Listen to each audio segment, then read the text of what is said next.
지금은 네 사실 이웃이 없어요.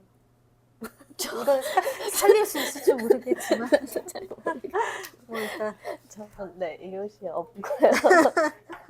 와 안녕하세요, 여러분. 8월의 월간 공감이 돌아왔습니다. 네, 오늘은 이웃의 조건을 써주신 장서연 변호사님을 모셔왔습니다.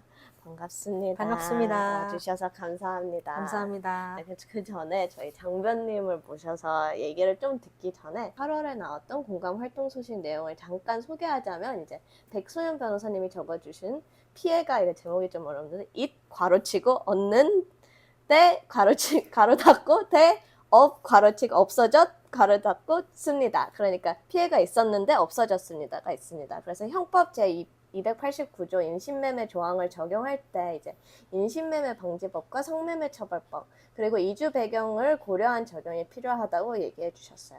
그리고 어떤 미래에는 제가 적었는데 이제 공공장기요양기관이 부족한 현실과 장기요양기관에서 일하는 요양보호사의 노동인권 보장 강화에 대한 내용입니다. 그 외에도 이제 외국인 보호소 고문 사건 저희 책에도 이제 나와 있는 사건이 심해서 승소한 기쁜 소식을 적어준 김지린 변호사님의 글도 있고요. 마지막으로 저희 상하반기 진행하는 실무수습의 실무수습생분의 후기와 이제 장애팀 자원활동가의 기울인 몸들 전시 관람 후기가 있습니다. 약간 티저만 이렇게 드렸는데 궁금하시면 저희 홈페이지 들어가셔서 보셔도 되고요. 이제 다시 오늘의 주인공 네. 장변님으로 돌아오겠습니다. 우와. 네 사실 강 변호사님이 쓰신 그 미래 뭐였죠? 어떤 미래요? 어떤 미래 재밌게 읽었습니다. 아, 그래요? 네, 내용이 뭐 어려운 쟁점이었지만 잘 핵심을 풀어주셔서 재밌게 봤습니다. 그래요?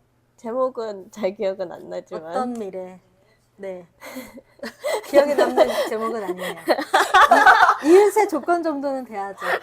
영화 제목 같지 않나요? 좀 진짜 확 와닿는 내가 좀 제목 강의를 들어야 되는데 장변님한테서 어떤 미래는 너무 포괄적이라고 해야 되나? 나이가 들고 돌봄이 필요한데 더 나은 어떤 미래를 바라는 그런 느낌으로 적어보긴 했습니다. 네.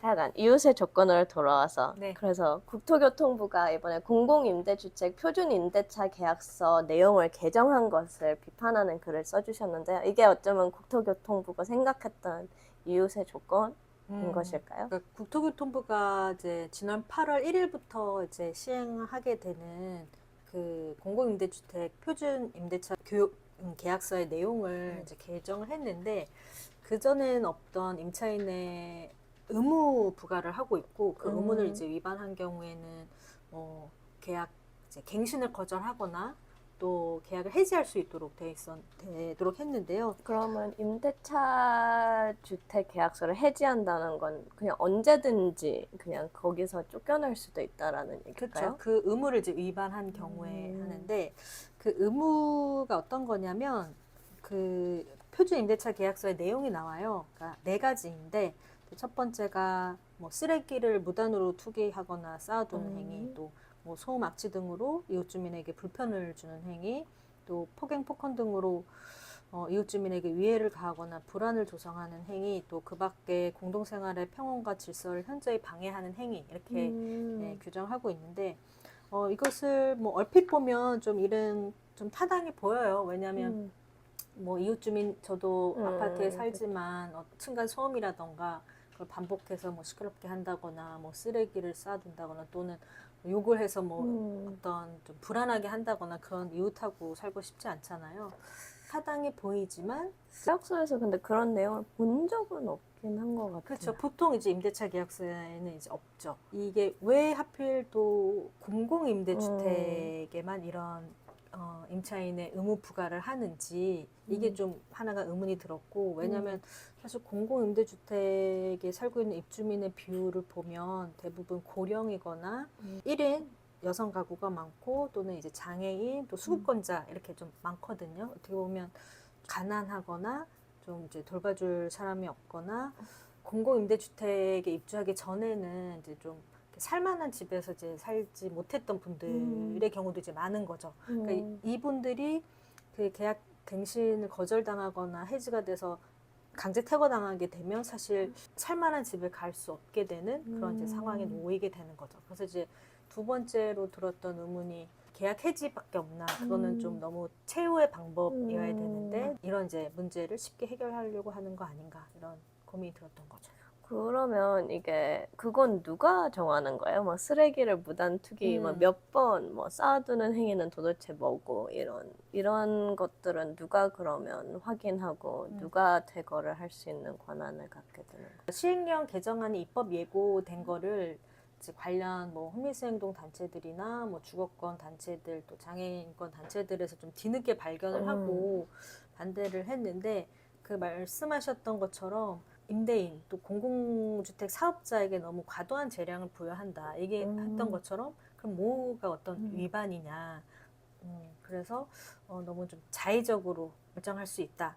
그리고 문제는 거기에 대한 이의 절차가 명확하게 규정이 되어 있지 않은 거거든요. 그때 간담회를 하면서 막 여러 가지 문제들이 지적되었다고 하는데 그 어떤 문제들이 지적되었는지 좀 소개해 줄 수 있나요? 네. 첫 번째는 어쨌거나 저희가 그 대한민국이 가입 비준한 이제 사회권 규약이 있잖아요. 거기서 이제 주거권을 보장을 할 때 사실 강제 퇴거는 최후의 수단이어야 된다. 주거권이라는 것이 인간의 존엄과 행복 추구권을 보장하는 가장 이제 근본적인 기본권이기 때문에. 근데 그리고 사실 국가인권위원회에서도 임대주택에서 형합범죄가 발생했을 때 그런 이제 여론 때문에 입주민들의 어떤 행위가 있었을 때 이제 임대차 계약을 해지할 수 있는 또 갱신 거절할 수 있는 사실 법안이 발의가 되기도 했었어요.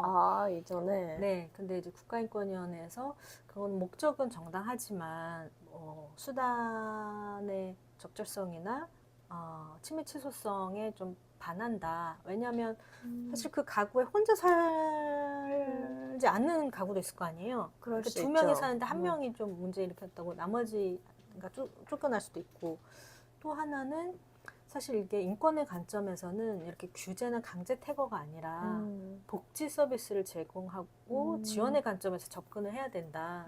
예를 들면 그 장애인 지원 주택이라는 게 있는데, 그러니까 장애인 인권 운동에서 이제 탈시설을 하면서 주장하는 게 단순히 집을 주는 것뿐만 아니라 뭐 지적 장애, 발달 장애 또는 뭐 여러 가지 장애 이유로 혼자서 이제 주거 유지하기 어려운 경우에 주거 유지를 할 수 있는 서비스를 제공을 하는 거죠. 칼럼에서도 쓰긴 했지만 그 개정안을 보고 나서 이제 떠오르는 이제 사람이 있었거든요. 그러니까 그분 같은 경우에는 이제 좀 지적 장애의 정도가 좀 중해서 어떻게 보면 집다운 집에서 이제 산 경험이 없었는데 오랜 기다림 끝에 이번에 이제 공공임대주택에 들어가게 되었는데. 사실 그분의 경우에는 예를 들면 에어컨이나 난방기도 잘 못 켜요. 네, 그러니까 이제 그분이 칼럼에 나왔던 네, 할아버지라는 분. 맞아요. 그리고 아무래도 이제 의사소통이 좀 원활하지 않다 보니까 좀 이렇게 시끄러울 수도 있고 또 칼럼에도 쓰기는 했지만 또 지난해 좀 큰 사건도 있었고 그분이 다행히 이제 홈리스 행동 회원이어가지고 그분의 경우에는 홈리스 행동 회원 활동가들이 뭐 정기적으로 집을 방문해서 뭐 청소를 도와준다든지 또 음식을 해준다든지 이제 뭐 계속해서 이제 에어컨이나 이제 난방기 켜는 법을 뭐 가르쳐 준다든지 이렇게 이제 계속 돌보거든요. 약간 그런 것들을 활동가가 아니라 국가가 같이 맞아요. 해줘야 된다라는 그런. 네, 그래서 이제 장애인 지원 주택 같은 경우가 이제 그런 거죠. 공공기관이 그 주거유지 서비스를 하면서 뭐 사례 관리도 하고, 네, 필요한 이제 서비스를 이제 제공을 하는 거죠. 실제로는 장애인 지원 주택에서는 그렇게 진행이 되고 있는 건데 이제 공공임대주택은 그렇지는 않는 건가요? 네. 근데 이제 공공임대주택 같은 경우에도 이제 점차 그런 이제 복지 서비스를 좀 지원을 해야 된다라는 좀 공감대가 생기고 있어요. 그래서 실제로 뭐 이런 법이 있거든요. 장기 공공임대주택 입주자 삶의 질 향상 지원법 이런 거 보면은 뭐 공공임대주택 사회복지과에 정신건강사회복지사 등 정신건강 전문 요원을 배치를 해서 입주민을 지원하도록 하는 내용이 지금 발의가 되어서 국토위 지금은 통과가 된 상태라고 합니다. 네, 그리고 그 외에도 뭐 관리 홈닥터, 주거복지사, 뭐 이런 입주민 지원 정책 등이 조금 있긴 한데 문제는 결국에는 예산과 이제 지원 인력이 너무 좀 턱없이 부족하다라는 거죠. 그래서 이 사안도 결국 어떻게 보면 국가가 지원의 관점에서 복지를 제공해야 될 거를 개인에게 사실 그 책임을 떠넘기고 있다 이렇게 비판을 하고 있습니다. 이 개정안은 그럼 지금 시행 중인 거죠? 그럼 네, 이런 맞아요. 시행 중이에요. 단체들에서 이제 반대 의견 표명도 하고 의견서 연명을 받아서 제출하기도 했는데 뭐 국토교통부에서는 불가피하다라는 이제 입장에서 그냥 시행을 관철했고 저희가 근데 알아본 바로는 아직 이 조항에 따라서 갱신이 거절이 되거나 그런 사례는 없다. 그리고 실제로 그렇게 안 할 거다라는 게 이제 국토교통부의 주장인데요. 그래요? 그냥 이거라도 있어야 그 관리가 된다. 약간 이런 이제 입장인 거죠. 근데 뭔가 국토교통부의 그런 입장도 약간은 이해가 가긴 하는데 좀 다른 방식의 지원을 계획하고 있는 건 있는 건가요? 그럼 국토교통부는? 너무 국토교통부 공무원에게 물어봐야 될 것 맞아요. 같은 그거는 질문인데. 네, 공무원에게 물어보셔야 될 것 같아요. 아까 약간 이제 이야기했던 좀 여러 가지 이제 지금 그런 방향들이 좀 추진되고 있기는 해요. 네, 그거는 좀 주거 취약계층에서 단순히 이제 물질적인 집만 주는 게 아니라, 네. 그러면 이렇게 되면 현장에서는 결과적으로는 임대주택을 운영하는 사업자가 언제든지 맞아요. 할 수 있는 건가요? 네, 좀 네. 불편하면? 실제 사건 적용을 떠나서 그냥 이런 정책의 관점에 대한 이제 우려를 제기하는 거죠. 그러니까 가난한 사람들 또 공공임대주택에 입주해서 사는 사람들에 대한 어떤 사회적 낙인이나 편견 가운데서 이 조항이 사실 타겟으로 삼고 있는 사람들이 누구인가.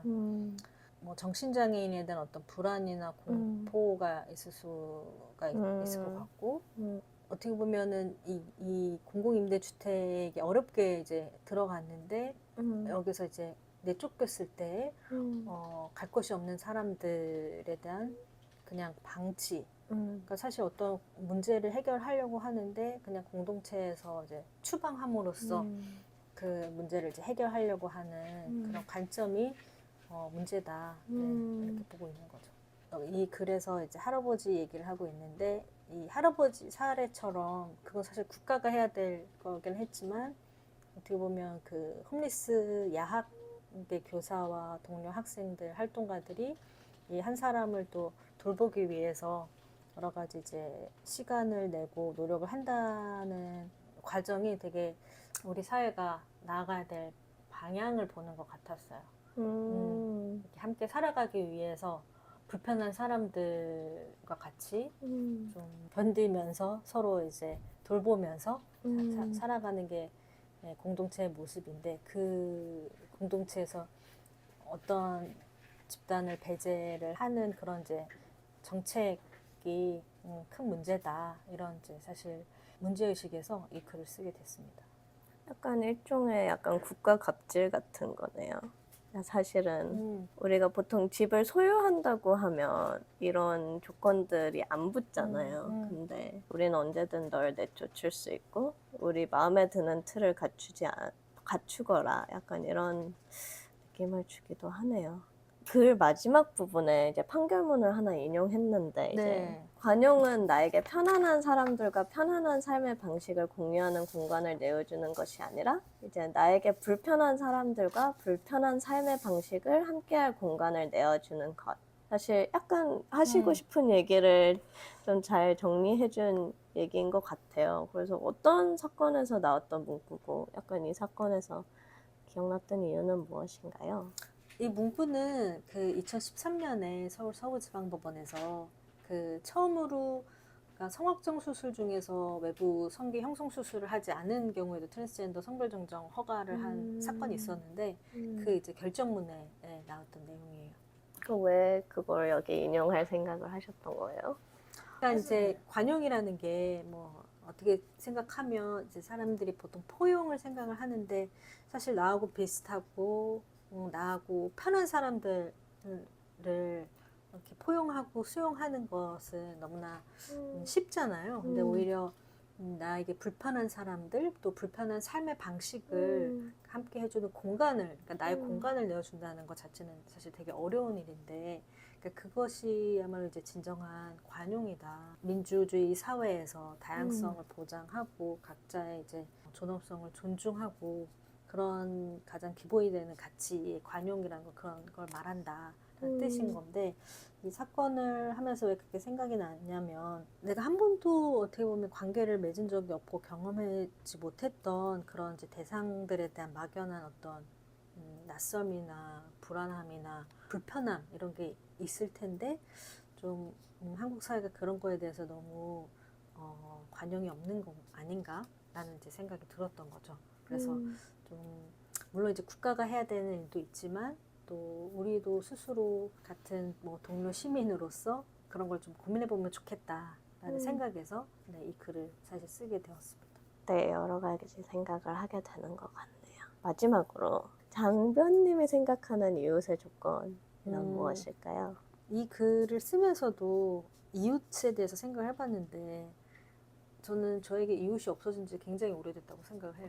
그러니까 뭐 아파트에서 산 지 오래됐는데 예를 들면 사실 그래도 제가 초등학교, 중학교 다닐 때만 해도 옆집에 누가 사는지 알고 뭐 인사도 하고 또는 뭐 어떻게 보면 같은 학교에 다니던 또 이제 또래 친구들이 있을 수도 있고 근데 이제 사회에 나와서 일을 하면서 살게 되면서는 일단 집이라는 거는 그냥 내가 자는 곳이지. 너무 바빠서 그런가? 대부분의 시간을 직장에서 잖아요. 지금 사는 곳은 사실 그 동마다 예를 들면 경비원이 계시진 않아요. 그냥 이렇게 스크린도 오고 그리고 사실 이제 엘리베이터에서 뭐 누구를 봐도 그냥 대부분 거의 인사를 안 하고 그래서 사실 저에게도 이웃이 없는 것 같은데 뭐 꼭 조건이라기보다는 모르겠어요. 약간 그런 지역에 내가 사는 지역 동네에 대한 공동체 의식이 없어요. 근데 이제 약간 비판적인 약간 이런 생각이 있어. 뭐냐면 되게 웃긴데 제가 이제 같이 살고 있는 파트너가 저희가 이제 강아지가 있으니까 산책을 시키거든요. 그럼 이제 산책을 시키면서 만나는 동네 주민들이 있어. 그러면 이제 좀 이렇게 자연스럽게 이렇게 관계를 맺고 그러는데 약간 그런 생각이 들 때가 있었어요. 예를 들면 뭐 키우는 아이가 있어서 거기 뭐 유치원 보내거나 중고등 초등학교 보면 뭐 거기 동네에 있는 뭐 학부모들하고 어느 정도 또 공동체를 안에 좀 커뮤니티 안에 좀 들어갈 수 있었을까? 근데 지금은 네 사실 이웃이 없어요. 이걸 살릴 수 있을지 모르겠지만 뭐 일단 네, 이웃이 없고요. 네, 알겠습니다. 그럼 그렇게 마무리를 하도록 하겠습니다. 네, 오늘 장변님을 모시고 이제 국토교통부 개정안에 대해서 그 임대차 계약 개정에 대해서 같이 얘기를 해봤는데 우리 주변에 같이 사는 사람들과 이제 우리가 어떻게 바라봐야 되고 어떻게 생각해야 될지 좀 같이 나눠보는 시간이었던 것 같아요. 네. 그래서 저도 이웃에 대해서 한 번 더 고민을 해보겠습니다. 아직 고민을 많이 하고 네, 맞아요. 저도 주변 이웃들에게도 인사를 하는 시간도 갖고 저도 관용을 가지고 살아가는 방식에 대해서 고민을 해보도록 하겠습니다. 그럼 오늘은 이렇게 마무리를 하고 이제 또 다음 월간 공감으로 돌아오도록 하겠습니다. 장변님 오늘 와주셔서 감사하고요. 네, 초대해 주셔서 감사합니다. 저희 마지막 인사를 해보도록 하겠습니다. 안녕. 수고하셨습니다. 고생하셨습니다. 고생하셨습니다. 편집이 좀 어려우시는데.